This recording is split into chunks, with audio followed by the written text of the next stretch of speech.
We're completing the argument made by Bildad in chapter 18 of Job. We've been on this for the week. There's just a lot here that summarizes what is being said by the friends of Job. But Job, after accusing Job of being wicked and getting what he deserves, Bildad tops it off in the last verse of chapter 18 with a final accusation that really pierces, I think, the heart of Job, as it would almost any of us who had a friend say something like this to us. In verse 21, he says, "Surely such are the dwellings of the wicked." So this is what you deserve, Job. This is why you're living like you're living. You're wicked. And then he says this, "And this is the place of him who does not know God." Now that is piercing. That's a powerful accusation.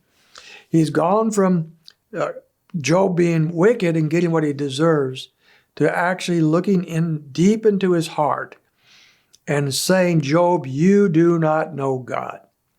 Now, there's a lot of things wrong here with this kind of accusation. I don't know if you've ever had anybody say that to you or imply that to you in harsh terms, not in loving, kind ways, but harsh and mean-spirited ways like Bildad is doing. It doesn't play well. It doesn't usually help anybody. To say he does not know God is to go beyond anything that Bildad can really know. He's basing everything on his own authorities, the things he's looked at, his observations, his worldview. In his observations, wicked people get wicked things happen to them, evil things. That's why Job is going through what he's going through. It has to be the case. Can't be anything else. And bottom line is, Job, you're not right with God. You are, and that's why it's happening. So this had to hurt Job a great deal. And why this is wrong, there's a couple things I would point out as why this is so terribly wrong to say. First of all, you don't know, and Bildad doesn't know, anybody else's heart. We can look at observations, we can look at their life, and we can get some pretty good ideas about what's going on. Jesus said in Matthew chapter 7, you can know them by their fruits. So as we look at the life of someone, we may have some ideas, and we may have some conclusions that we draw, but they're never infallible. We cannot say with absolute certainty what's going on in the heart of another person. Matter of fact, I was thinking about in 1 Samuel chapter 16.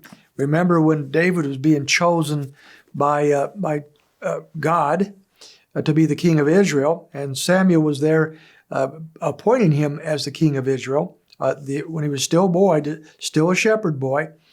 Samuel did not think David was worthy to become the king. He's just a young man, just apparently not too impressive in appearance.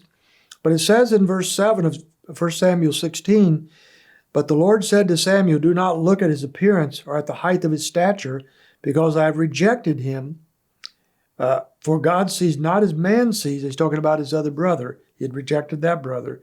"For God sees not as man sees, for man looks at the outward appearance, but the Lord looks at the heart."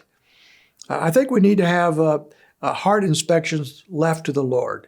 Only He can really look into your heart and make the proper assignments and understanding of what's going on there. You and I can't do that. That's not our job. That's not our prerogative. It's God's. And I cannot know with certainty what's going on in your heart. You may appear to me to be just the finest person ever, and you're not. You might appear to me to be a complete total wreck and not doing well, and that might be an observation that I've made, but I can't necessarily with certainty say what's going on in your heart. I think when we start doing that, we move into what Jesus warned about in Matthew 7 when he says, "Do not judge."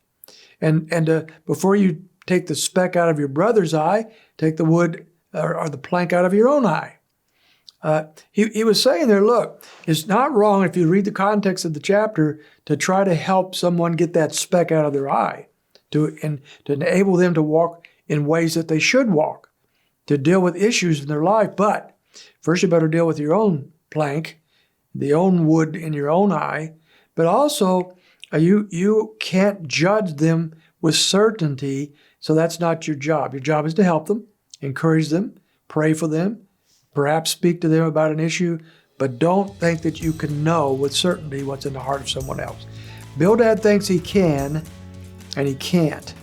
And now we go to the next chapter. We see Job's fiery response to what Bildad has just said to him.